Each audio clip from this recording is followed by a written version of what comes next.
All right. Hello. Good evening. I think my mic is on. Yes, it is. Good evening, everybody. How's it going? I am back with another opening lesson today, as you can see. So today we will be looking at the Leningrad Dutch. So has anyone heard of the Leningrad Dutch? I hope you haven't, because today we will be looking at it, and we will be looking at some different variations for black. So we're going to be looking at black's perspective. And yeah, so the Leningrad Dutch. In the Dutch opening, you actually have different variations, but we are specifying on the Leningrad Dutch. There's also, for example, the Stonewall, but that's something that another Coaches streamer, I think Max, will be covering. I think tomorrow, the day after tomorrow. So if you wanna learn about that, then make sure to tune in as well. But today we'll be looking at the Leningrad Dutch, and I would say it's not really a difficult opening. It's a rather logical opening. The moving sequence is pretty logical. Once you've reached the typical setup, you can go several ways, but and also the moving sequence the moving order doesn't really matter in the Leningrad Dutch, because, for example, in the Dutch you go d4 f5, right? Help us on the King's Indian. No, I've actually done the King's Indian. I think a few streams ago. I think it was King's Indian, right? But no, we're doing something else today. We're doing the Leningrad Dutch, so can't just switch the subject all of a sudden, because I've prepared the Leningrad Dutch for you today. So if you want to look at some other openings or some previous ones, you can always scroll back to other videos that have been streamed before. So what was I saying? So yeah, the move order doesn't really matter, because with the Dutch you start off with d4 f5, right? But some players could even start with c4, for example, and you still get into that typical position. So as long as you get into that position, it doesn't really matter what move order you use. So yeah, you don't have to follow the typical, or you don't have to follow a certain move order. But of course you can if you want to, but you don't have to. So yeah, let's get into it. Let's have a look how the Leningrad Dutch goes. All right. So it goes d4, f5, like I already mentioned. This is the Dutch. And now white goes c4. And here we can see, so black actually doesn't go for d5 or e6 or knight f6 or any other move. Black goes for f5, which is also looking at the central squares. It's actually looking at the e4 square in particular. So it's also controlling the center a bit, so that white cannot push e4 immediately, but it's also putting some pressure on the center. Not as strong as d5, of course. d5 is a typical move that really controls the central squares, such as e4 and c4, but f5 just controls the e4 square. And there are some assets, but there are also some disadvantages about this move. One of the biggest disadvantages can be that you're weakening your king on e8. So as you can see, the f pawn has moved. That means that the g8, let's draw an arrow, the g8, a2 diagonal can be weak once black castles. So once the king is on g8, you need to be careful about some checks maybe on this diagonal or some tricks. So that can be a little bit scary sometimes, but there are also some advantages about this move, and that's mostly that you can go for a kingside attack. So with the pawn on f5, you can most of the time move your, you will castle short, that's for sure, just to have your rook behind your pawn, and if white castles short too, you will be able to go for a kingside attack, if white allows you to, of course. So f5. All right. Now white goes c4, knight f6, knight f3, g6, g3. White does the same, so you're fianchettoing your bishop. And now after bishop g7, white goes bishop g2. So you're both doing the same. It's not really hard to memorize it though. It's basically the same with the g6, g3, and then you're developing the bishops, and now you castle. You both castle, and then you go d6. So up till move, let's say, up till move 7, this is a typical setup with your pawns on f5, g6, your bishop on g7, your knight on f6, and you've castled, and you have a little pawn on d6, which can support e5 or c5. So this is a typical setup you should memorize. And how you get there, which move order you play, it's up to you. Depends on your personal preferences, I guess. So you could, if you're white, you can start off with c4, or maybe with knight f3. Doesn't matter. So yeah, here with black, we can go several ways. And I have picked 3 variations. So the first variation we're going to be looking at is knight to c6. So let's draw an arrow. So knight to c6. The other variation that we will be looking at is c6. And the last variation we'll be looking at is queen to e8, which is more played nowadays, queen e8. So I'm so cold. That's why I'm shaking a little bit. All right. It's really cold in here. Oof. Okay. Knight to c6. That's what we're going to be looking at now. All right. And the idea behind knight c6 is, well, 1, you're developing your knight, and 2, you're also trying to push e5.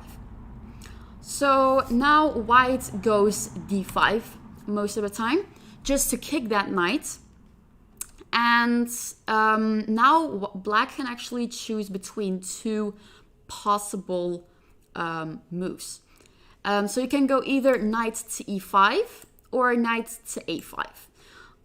Obviously, knight to b8 seems like a very, very passive move, so I would not recommend doing that. You'll just be losing a tempo, and you'll be just going back to the 8th rank where you started off. So you're not going back. You're not going to play passively. You're going to play actively. So either e5 or a5 are good moves. So let's have a look at knight to e5. So knight to e5, white can take it, and black takes it back. So here you can see that black is actually allowing to double up his own pawns. And usually, if you're common with chess, you don't really like double pawns, right? You don't really like your pawns blocking each other. It's just sometimes it can be very uncomfortable and very annoying as well. But one asset about this is that these pawns can actually be very strong. You have 2 central pawns now, not very central, but you have an E pawn and an F pawn that are kind of strong, and they can actually lead to a kingside attack as well. So that is one good thing about this. And yeah, I actually ended the variation here because you could go a lot of ways here. And I will show you a game how 2 players played this, or how you could play it, and yeah, then it'll be more clear, or you'll get some inspiration from that game then maybe. So instead of showing all theoretical moves, I think it's more fun to show a game instead, and give you some inspiration or some ideas of how grandmasters would play it. Am I right? Okay, so that was knight to e5.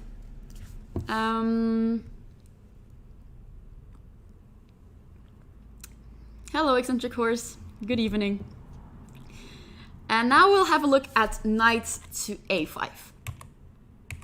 Okay, knight to a5.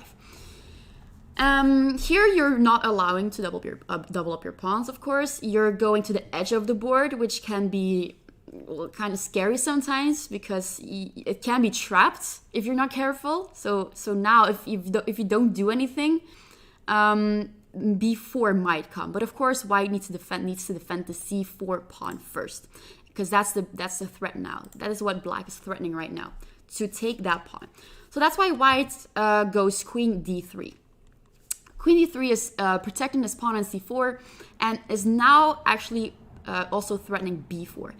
And after b4, well, you can already see it that the knight doesn't have any squares to run off to. So the knight will be trapped and will be captured.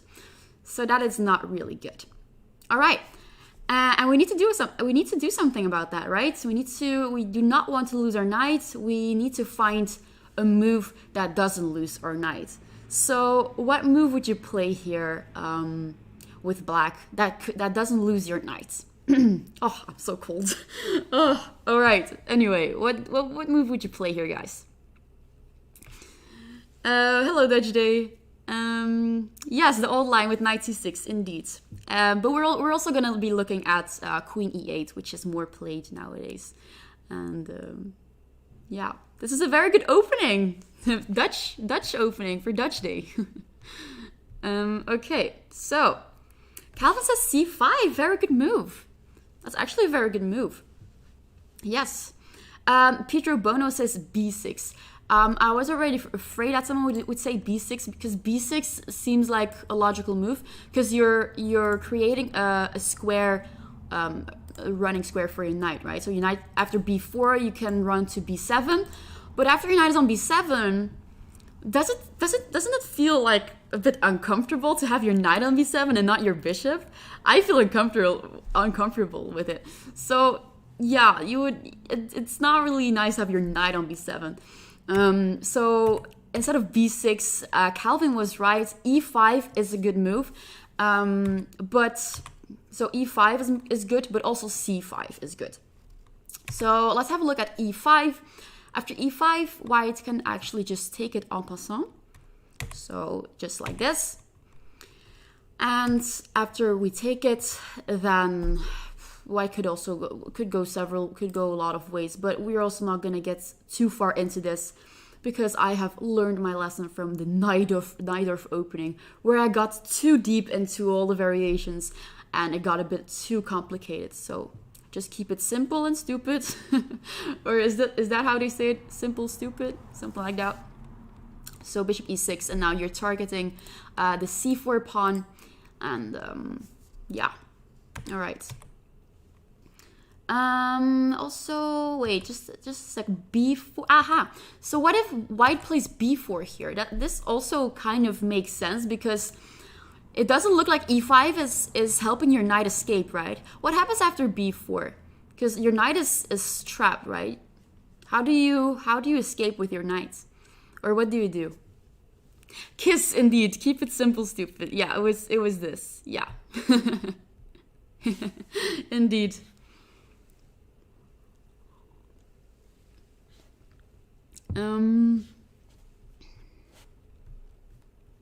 E4, indeed, of course. You don't need to look at you don't need to look at running squares for your like escaping squares for your knight. You can simply play E4 and you're attacking a much more valuable piece, and that's the queen. And then after the queen moves, you can take the knight and you are attacking another piece, which is the whole point. So you'll be winning material. All right, so b4 is just simply not possible. All right, e5, good move. We can also play c5. So let's have a look at c5. And c5 is basically, well, it's stopping b4. It is stopping b4. And you're also getting some space, I guess, on the queen side, pushing that pawn forward. And now white could, oh, I ended the variation here. All right, anyway. I guess I'm gonna show it to you with a game. So I have like 4 games prepared for you. Actually 3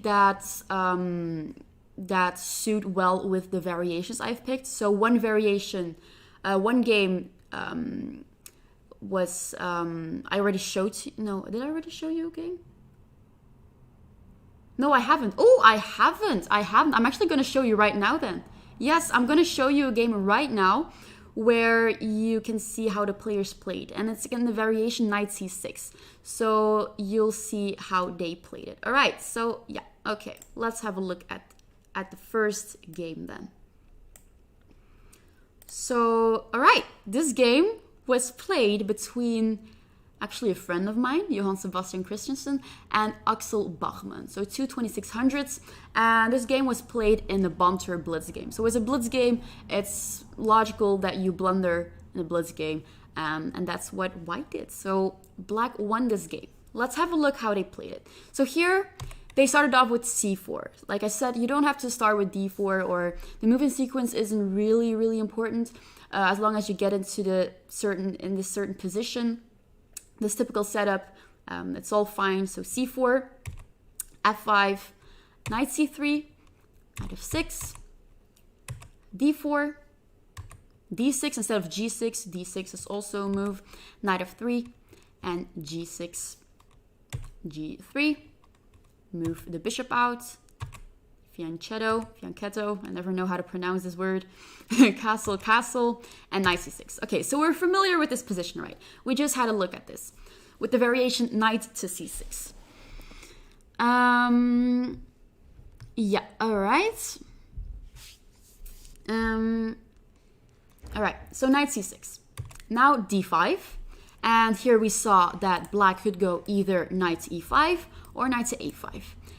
So in the game, black played knight to e5. All right, knight takes, pawn takes.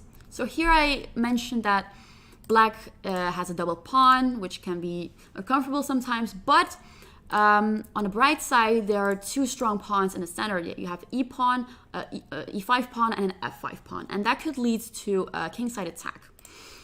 All right, let's see what white played here. White went c5 with the idea to later on push d6 probably, and also maybe get a queen on b3 and look at the king. Because I also mentioned that the a2 ga diagonal can be weak for checks as well.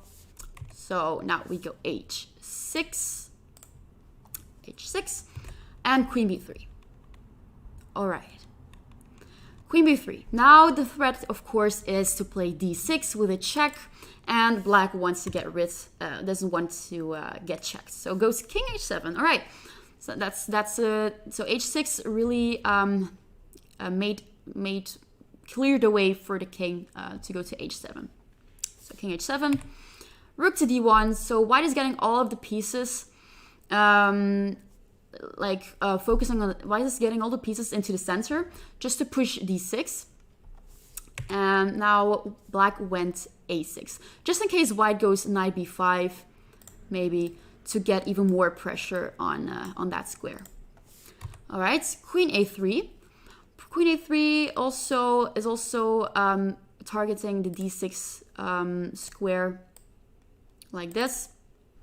And now we go e4. And e4 is blocking the bishop on g2 because the bishop is kind of annoying. And we are freeing our bishop on g7. And that's what we're doing with e4. Okay. Now, bishop to f4. Of course, once you played e4, the square on f4 becomes free for your opponent, but no worries about that. We can just kick that bishop with knight to h5, and white does not want to lose his good bishop. So white went bishop back to e3. All right, and now f4. What is this move? f4. Well, actually, it's not really that good a move because white could have actually just taken that pawn. And after black takes, white can just simply take the knight back. And after rook takes, white takes a pawn on e4. And as you can see, the two strong pawns that we've mentioned before are just gone. There are no more strong pawns. The f and e pawn are just gone. So white could have just done that, but instead, white went bishop to d4. Probably trying to trade off the bishops, and black went e3. So, of course, we don't take the bishop ourselves. We can just simply push our pawn to e3 and get more pressure on the king side, because that's what these pawns are about, right? You want to give some pressure on the king. All right, e3. Now, white took. Black takes on g3.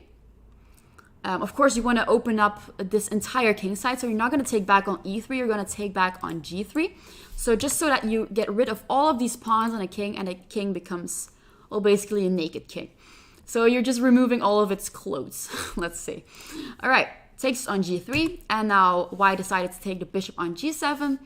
We take, I actually wanted to, I actually Googled this because I didn't know how to pronounce it. We call this Tristanzug. It's German, but I kept on saying it wrong. So I Googled it, how to pronounce it, and it's like Tristanzug. All right, anyway, it doesn't matter. So we have a little Tristanzug here. or how you call it in English, an in-between move, something like that. So you give a check. You don't have to take away. You don't have to take back straight away, of course. Always look for Zwischenzugs if there are in the position, because that can be very useful. That's good. All right, I tried my best. All right. Anyway, so we take there with a check, and now white is forced to move the king. So most obvious move is to take back the pawn, right? And now we can take back the bishop. All right, so now you can see that all the pawns in front of the king are just gone. There's no h pawn, no g pawn, no f pawn, and the king has become very, very vulnerable. So you can see how aggressive this can be, how aggressive the Dutch can be. So now queen to b4, because the queen on a3 is not doing much anymore, and also wants to get into game again. So with queen b4, you might get the queen back into the game. And now e5. And e5 is basically freeing the queen on d8. And now rook to f1. Bishop f5. And now white made a blunder. e4. Why is this move a blunder? Does anyone see why? Ooh. Wow, wow, wow.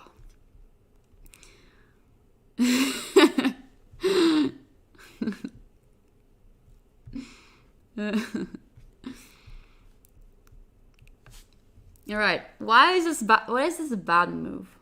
Why? What can black do now?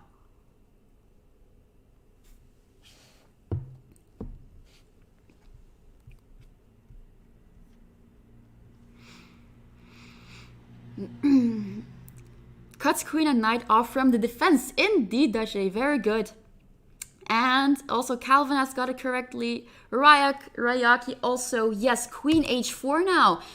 Yeah, white totally forgot about this little check, I think. But of course, it was a blitz game. Maybe white was in time trouble and just thought e4 makes a lot of sense just to kick this bishop.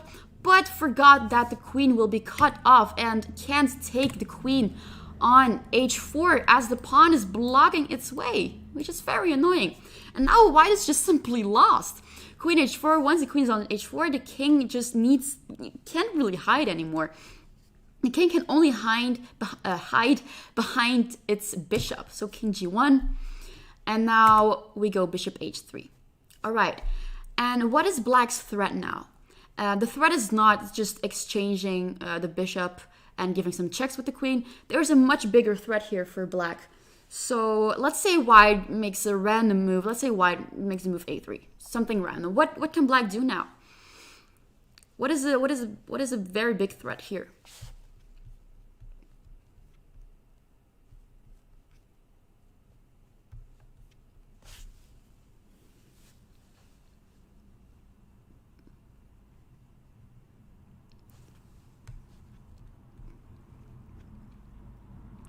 Very good. Yes, very good. Queen g3, of course. And queen g3 is basically threatening mate in 1. Of course, white can still play rook f2, but then you're losing your rook and it's going to be mate eventually.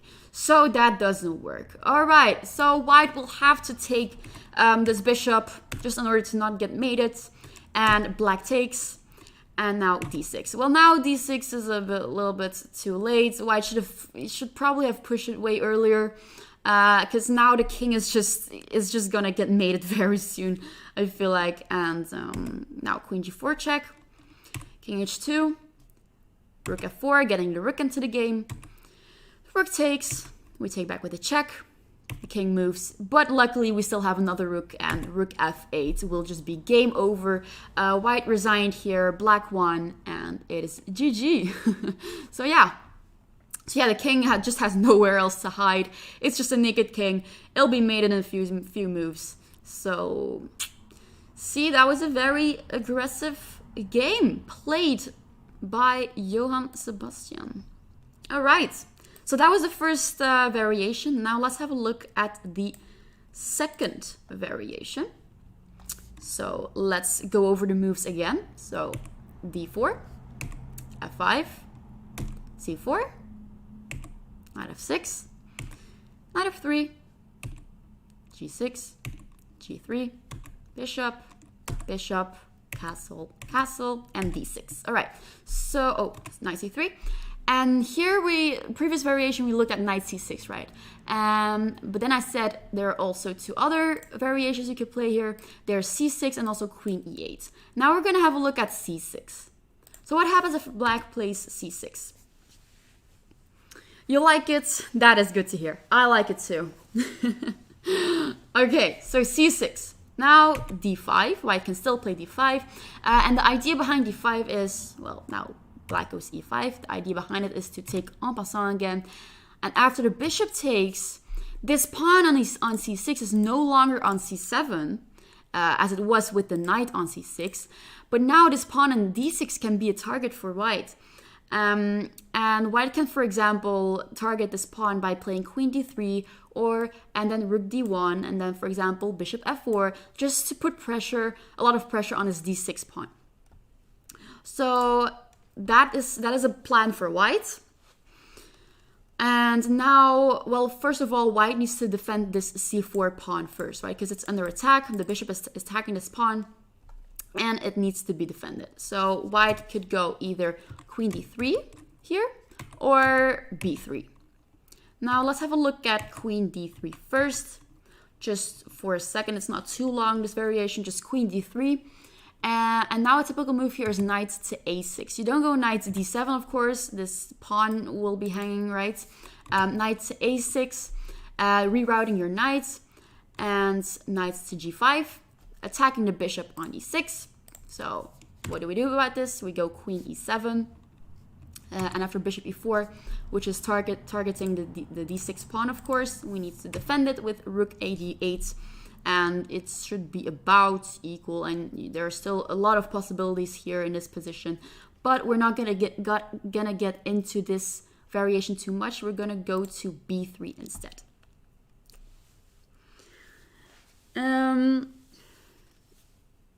Sucks that it's 1 a.m. for you. But you can always watch back the videos, so that's one good thing. So, all right. So b3. Which is also a logical move because you're defending the pawn, but you're also preparing your bishop to fianchetto to b2. And now we go knight a6 again, bishop to b2, and queen e7. You're getting your queen out of the way just for the rook to move to d8 to protect the pawn on d6 a bit. And now after knight g5. Well, now with black, you could go either rook a d8 or bishop d7. And I'm not going to go further into this, but again, I'm going to show you a game, which is much more instructive, I feel like, to learn from top players. So this game was played between Boris Gelfand, and Gata Kamsky. So let's get into this. All right. Two very strong players playing against each other. d4, f5. So here we have it. I'm going to go a bit faster here. c4, castle, and knight c3. All right. So this is the typical setup we have over here. And instead of knight c6, we go c6 here. All right. Now d5. And here black goes e5. White takes en passant. We take it back and b3. So the other move was queen e3, but here in this game they played b3. Knight a6 is the move we just saw. Bishop b2, queen e7, also good moves. And now bishop d7. So here I ended the variation, right? Bishop d7, and now let's have a look how both players handled this game, this position. All right, bishop d7, because black probably wants to keep the bishop pair. And now queen d2, black goes h6. Just to kick the knight. The knight is very annoying there. Go back to your spot there where you belong. And now, funny move, bishop back to e6. So the bishop is happy on e6 and wants to stay there. And doesn't want to be driven away again. But of course, if white goes knight f4, still attacking the bishop and the pawn, well, there's bishop f7. So no worries about that. You don't need to go back to d7. You have a nice little square on f7 for your bishop, and you're protecting your pawn on g6. So that is that. But instead of that move, white went rook a to d1. So now white is attacking this d6 pawn, and it needs to be protected. So what do we do? Rook a d8. And now white went bishop to a3, again targeting the d6 pawn. Really annoying, really putting all of the pressure on d6. And now black is blocking that diagonal with knight to c5 and f4. Queen to c7. Knight to f2, knight on h3. The knight on h3 wasn't doing much anyway, so the knight needs to find a better square. Rerouting knight is always a good idea. Rook to e8. The king moves to h8 because, well, as you can see, the white pawn has also moved to f4. And that means that the diagonal on g1 to a7 can be weak for potential checks. So there might be queen b6, which happens in a game. Queen b6 was played. And now queen to c2. And now d5. All right, now this is getting interesting. From here on, it's getting interesting, and it's getting very tactical, actually. So, can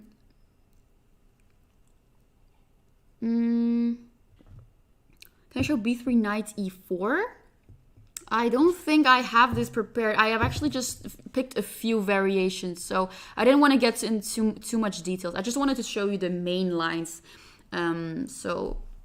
But of course, if you're interested in this opening, you can always look it up yourself, or you can find tons of games online of how people played it. So, yeah. All right, d5.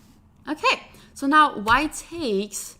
It looks like black is actually blundering a pawn, right? Because if white takes and we take back and white takes it, and now white is, well, the big threat is to take the queen, but white is also threatening to take the knight on c5 because the queen and the bishop are both targeting that knight. So, well, black will have to do something about that. So knight takes d5 and bishop takes c5. All right. And now queen to c7. And as you can count, right? So black has 5 pawns and white has 6 pawns. So black is down a pawn. But there is something interesting here. White actually blundered now.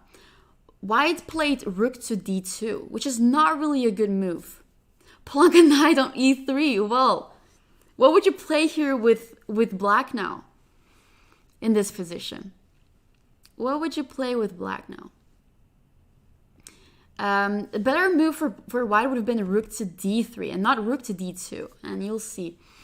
Because, yeah, now there's some tactical stuff in this position. What would you play here with black? It's not really an easy move to see, though. It's not really an easy move. But maybe for those who are... for the legends out there, strong chess players, maybe someone sees it. Maybe someone sees it.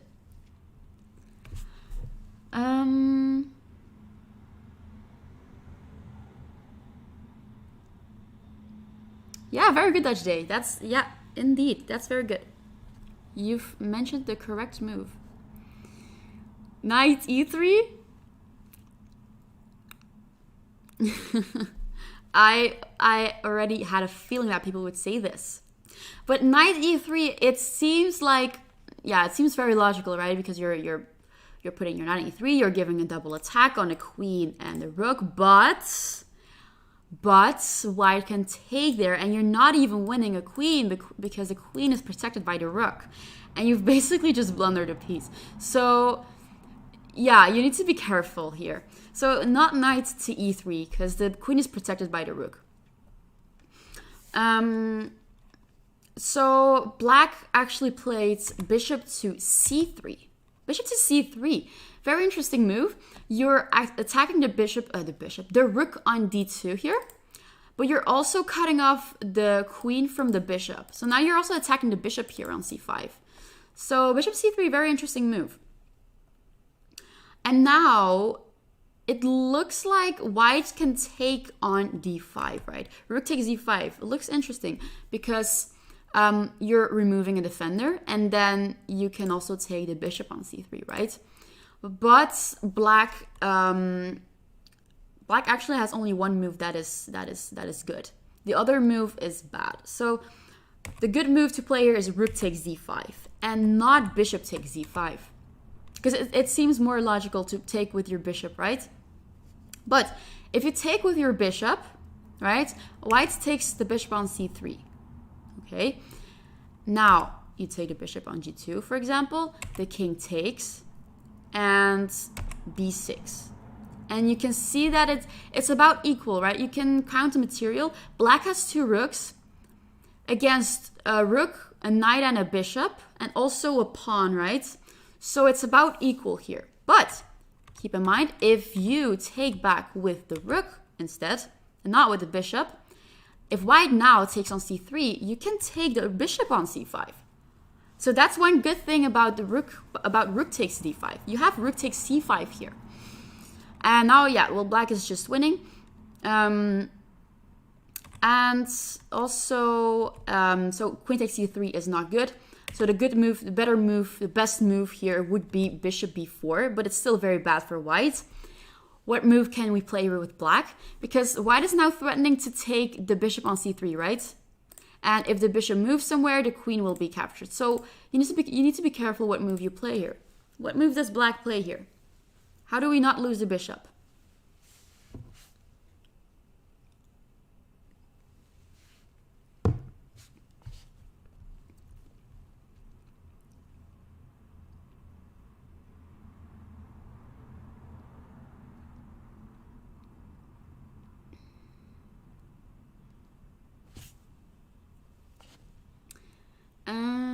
Yes, indeed. Bishop e5. Very good.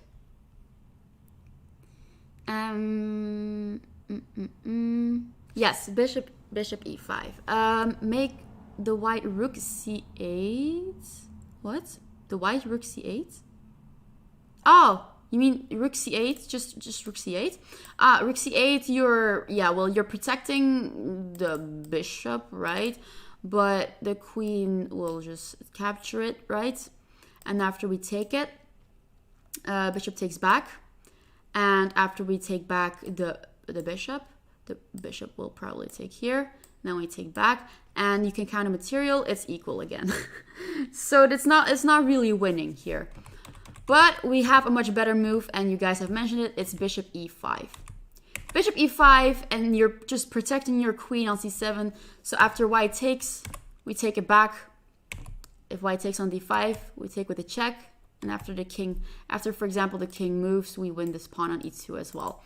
And it's just much better for black. So the rook enters the second rank, and it's just very, very strong. So that's what happens. All right, very tactical, right? Very, very tactical. So after bishop c3, white decided not to play rook takes d5. Even though the engine says it's the best move here, but in the game, Boris decided to go knight d3 and just give up on the exchange. Decided that this might be the best move for himself. And also knight d3 is protecting the bishop on c5, so knight d3 instead. And Kamsky is not greedy. He went b6 first to hit on the bishop, and after the bishop moves, well, then he decided to take the rook on d2.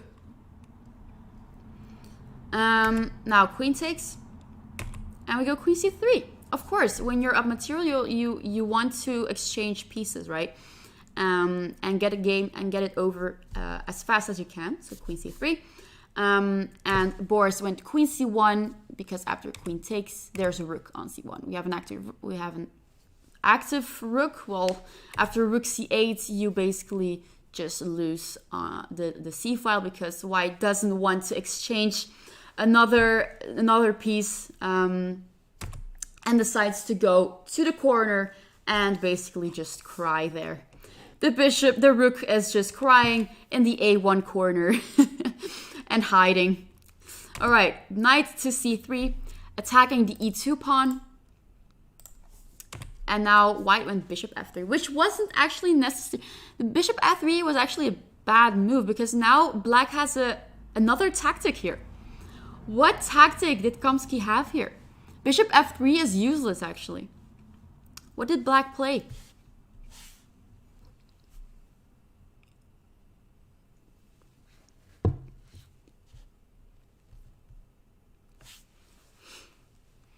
Another tactic. This game is full of tactics. So if you're a tactical player, go for Dutch. Go for it. But you should also know what you're doing, though. So definitely study the opening carefully and look at all kinds of variations. Very good. Knight takes e2. It's just possible. Black can just simply take this pawn because if white takes the knight back, we have bishop d5 check. And you are basically winning this bishop back. So after king moves, we take the bishop. And we've won our pawn back. And black is just much, much better. Black is also has a 7th rank now. And it's just totally winning. So bishop f3 was just basically useless. And black took it. So white was like, oh no, why did I miss this? All right, let's go rook e1. Make some more moves before I resign. Knight c3, knight b4, and knight e4. And here Boris resigned. He didn't want to play on anymore. Great tactics, right? Yes, I agree. Are you guys more tactical players or positional players? I'm curious. All right, now that was the game. Very tactical. And now let's get into the last variation, which is Queen e8, which is most popular now. All right, d4, f5, c4. Try to memorize the moves already. We've seen it several times now, so it should be easier. c4, knight to f6, knight to f3, g6, g3, bishop g7, bishop g2, castle and castle. And now d6 and knight c3. All right, here we have the typical setup again. And now instead of knight c6, instead of c6, we go queen to e8. You're more a positional player, personally. Yeah, it depends. Yeah, for me, I like more exciting games, like tactical games, but it's easy to miss things, and you need to calculate a lot. So it depends. It really depends. All right, so knight c3, and now we go queen e8. All right, queen to e8. What is it? What is the idea behind queen e8? Well, the queen is basically the queen has the idea to go to f7. That's where you want to place a queen. And you're basically covering your king from potential checks, but you're also getting your queen onto the king side, which we mentioned to have a potential king side attack. So that's where the queen, that's where you can place your queen on f7. So you get your queen closer to the king side and maybe push some more pawns and then mate white. Easy as that. All right, queen e8. Now, white could go several ways again. White could go d5. White could go b3. White could also go rook to e1. Now, let's see what happens after b3. After b3, we can play e5. Our queen is luckily supporting this pawn here, so we can push the pawn here. And after white takes, we take it back. And we have some two strong pawns again on f5 and e5. Luckily, they're not doubled, as we saw earlier.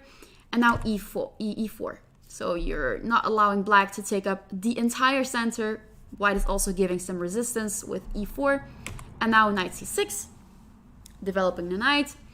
And knight d5. Of course, white has a nice square on d5. Why not put the knight there? And the white cannot really be kicked away immediately. There's no immediate c6 or whatever because the knight is blocking this pawn. And now queen e7, defending this c7 pawn, of course. I know you're attacking this e4 pawn twice and you can just win this pawn easily.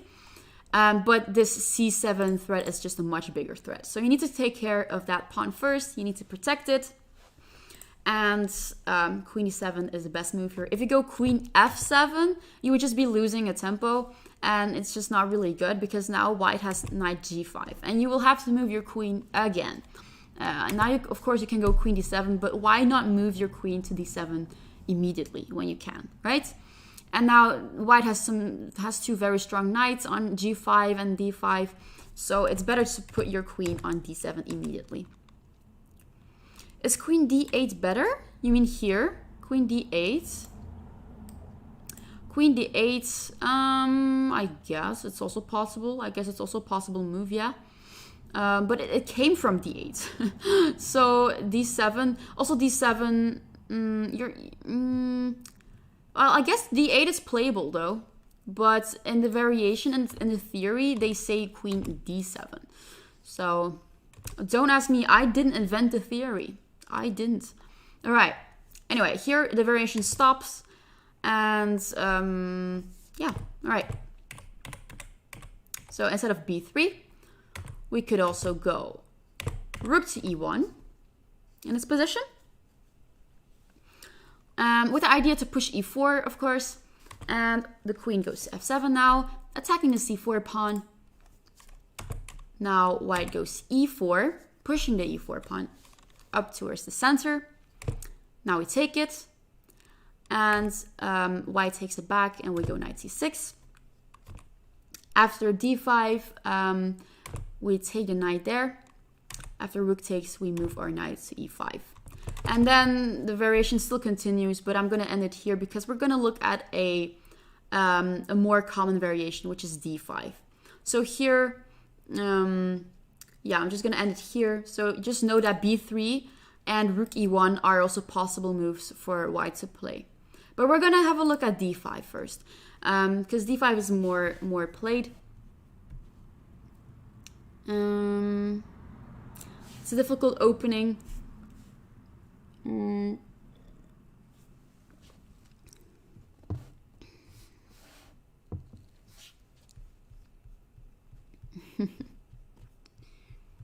Yeah, you should definitely know what you're doing. So you should definitely study some theory here. But overall, I don't think it's that hard. Definitely the first few moves. The moving sequence is just almost always the same. And then you have several ways to go. So knight c6, c6, and queen e8. So let's have a look at d5 now. So d5, again, after... well, you're looking at the e6 square just in case to take en passant, but you're also getting some space in the center. And now knight to a6. You just came here. What is the opening? It's actually in the title. It's called the Leningrad Dutch. So are you familiar with that? Yeah, we've already looked at two variations. And now we're looking at the last one. And then I'm also going to show a game to finish it off with.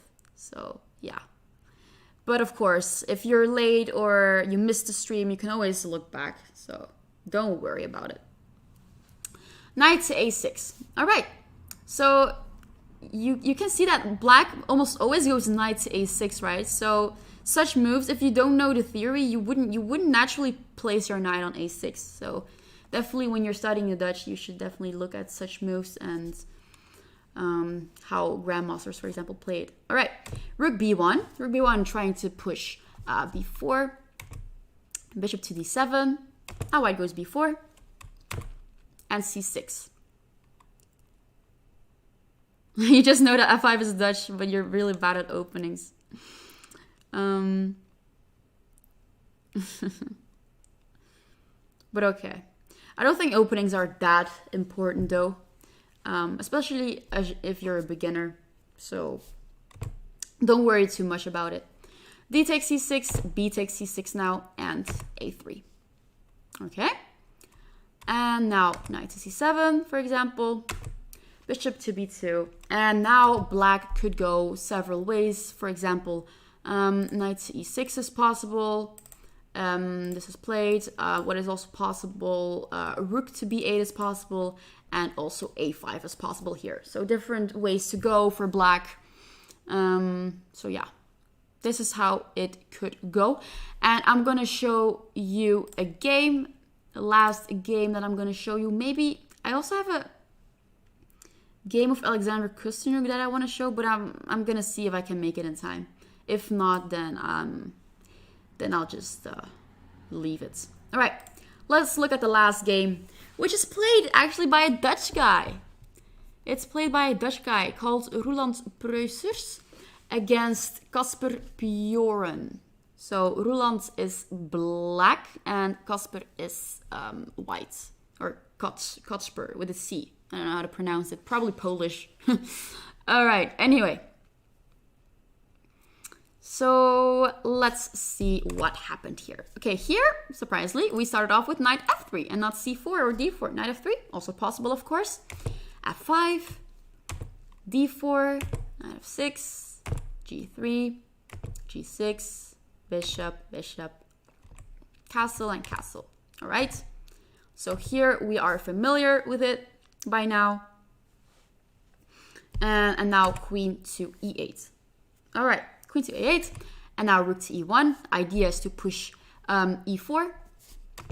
Queen to f7, attacking the c4 pawn, but also getting your queen onto the king's side, which is a good idea. And now e4. Black takes it, white takes it, knight to c6. All right, here, here black went to c6 instead of a6. And after knight g5, black can just simply take the pawn on c4. But after bishop f1, we retreat the queen. b3. All right, good night. Wow, you guys are watching that late? 1:22 a.m. Oh my. Go to sleep. Go to sleep. You can rewatch it in the morning. Do I play Dutch regularly myself in my own games? I've never played the Dutch. I've only played e5 and c5. I only played these two openings. But the Dutch I've never considered playing. I don't know. Maybe they should invent the opening the Belgian. Maybe that'd be nice. That'd be cool, right? The Belgian. Oh, I would definitely play it. Why is there no such opening?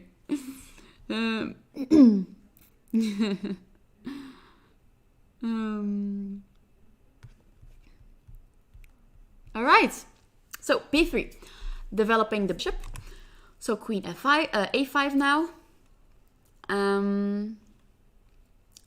How about d5 instead of queen f7? You mean, instead of all of that? Okay. Let's see. Rook e1. d5. You mean here. Wait, just a second.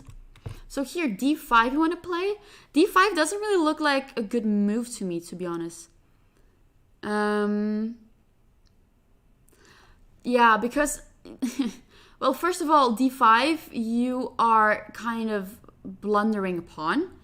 And second of all, this square on e5 becomes available for the knight. So, yeah, d5 is not really a move to consider playing. But anyway, queen takes e4, where were we? We were on queen a5 and now bishop d2. So the queen is a little bit wandering around. And now queen b6. Bishop f4. e5. What would it be, the Belgian? I don't know. You tell me. What would the Belgian be, guys? I don't know. Will be a pretty, I don't know, Belgian opening. Maybe in the shape of a waffle or something. Don't tell me. I don't know. I have no clue. All right. D takes e5 and now knight to g4. And knight to g4 is now targeting the f2 pawn. All right, and also the rook can come free. And now white takes on d6, and instead of taking back, we can of course take on f2. It's not really that dangerous because after the king moves, there's not really a direct mating pattern or whatever. Because white is really defending well. White has a knight on f3. The knight is really well protected. And the pawn in d6 is actually kind of scary if black doesn't pay any attention to it. So now knight to d4. All right, and now bishop to c4 check, which isn't really a good move by white. White should have played rook to e7 instead. which is actually activating the rook, but also targeting the c7 pawn. So the rook on the 7th rank can definitely cause some trouble for black. As the queen on f2 and a knight on g4, they look like they're cooperating together, but it's not really it. I mean, there's not really a specific mating pattern here that black can go for, and actually white is better here. So rook e7 would have been a good move, but instead white went bishop c4 check. All right, a check is always tempting, right? A check is very, very tempting. But now we move the king. After h3, black is actually winning now. Why is h3 such a blunder by white? What can black do now? Why is h3 so bad? Can you guys see why h3 is bad?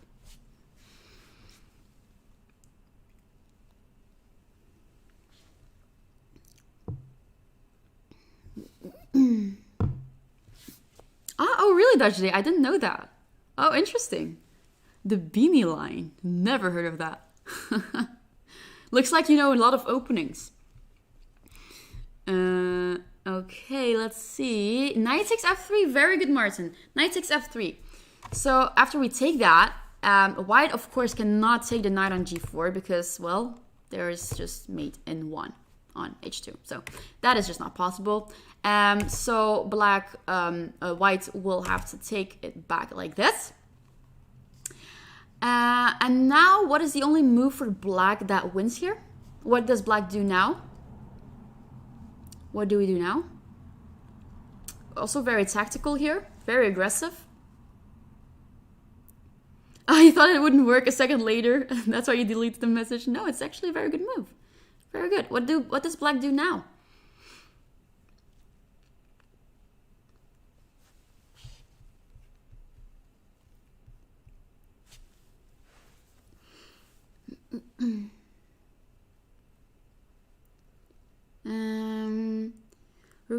Rook takes f4.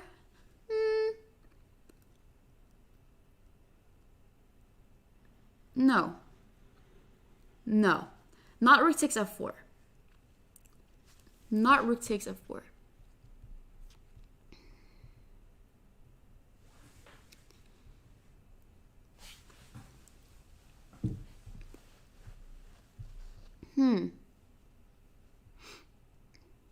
Okay.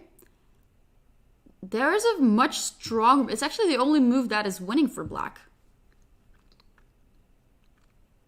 It's the only move that's winning for black. And also keep in mind that white is hitting on this knight on g4, right? So it's very, very tactical. I don't think it's... Is it easy? No, it's not really an easy move. I thought it would have been pretty a logical sequence after knight takes f3, but maybe it's not that obvious. All right. Okay, let's see what happens after rook takes f4, because I've seen some people typing this rook takes f4, going for an exchange sack, I guess, but just intuition. Intuition is good, but you shouldn't always go for intuition. You should also calculate sometimes. Oh, g5, that's actually the correct move. Very good, Ryaki. G5 is the correct move. So, all right, anyway, after rook takes, I guess, well, your knight is just attacked. Well, can y just take it like that? And then, I don't know where this knight goes. What do you want? Knight to e3 or... But you can always defend. Like, I don't really see how you can mate or whatever. But okay. Anyway, g5 is a move.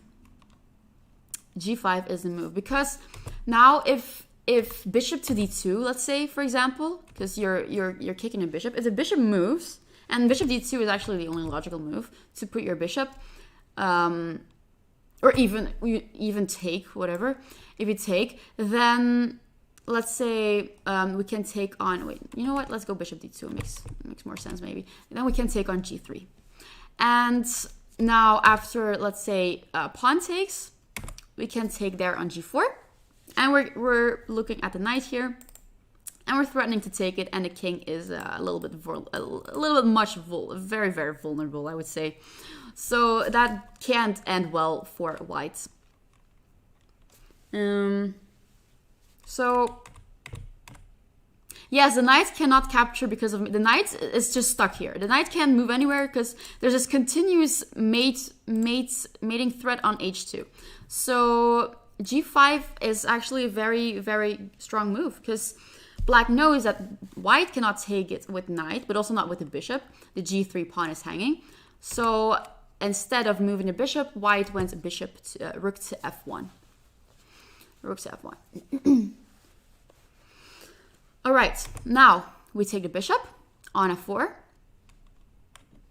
And h takes g4 was played.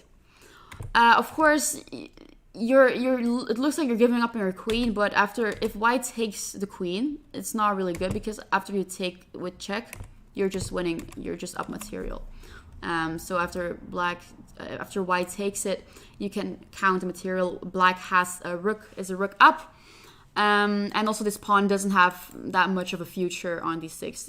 It can't really promote, I would say. You can even take it, so yeah, it's not that scary anymore. All right, so not rook takes f2, h takes g4, and now we take the pawn on g3. The threat, the pressure with the queen on a king is still there.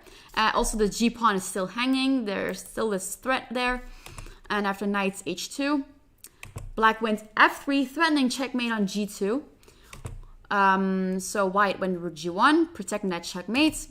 Queen h4, queen to d5, bishop to d7. Probably with the idea to go bishop c6. And then maybe f2, which would be actually very nice, very, very nice move. And here white resigned. All right, I thought the game went on a little bit more, but here it ended, and white actually resigned here. So, yeah. So let's say white goes. What's the best move here? Rook a f1. Then I guess you can just play bishop c6, right? Bishop c6, and then the queen moves, and it just it can't look good. It can be good. It just can be good. All right.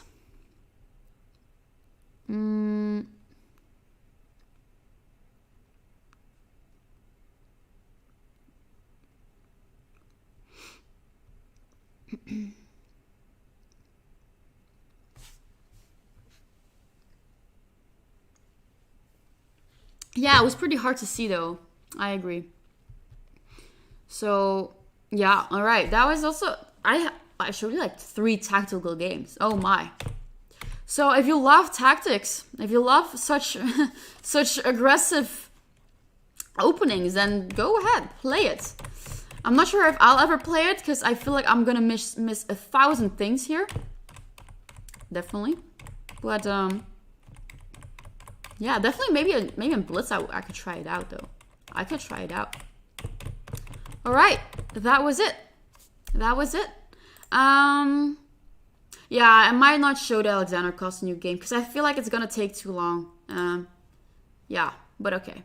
Anyway, I showed you the 3 games I wanted to show you and the 3 variations I wanted to show you, and I hope you learned a bit more about the Leningrad Dutch.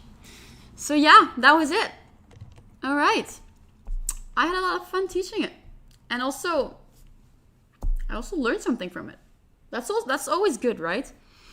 Fabulous games, amazing. Aw, amazing. Okay, thanks, Calvin. All right, see you later, guys. I don't know when the next coaches stream will be. I'm not sure if this Julius Bar thingy will continue for much longer. I think it'll end soon though. But I'll be back soon though. I'll be back very, very soon. Probably with something else. But okay. All right. See you later, guys. See you later. And thanks for being active in the chat.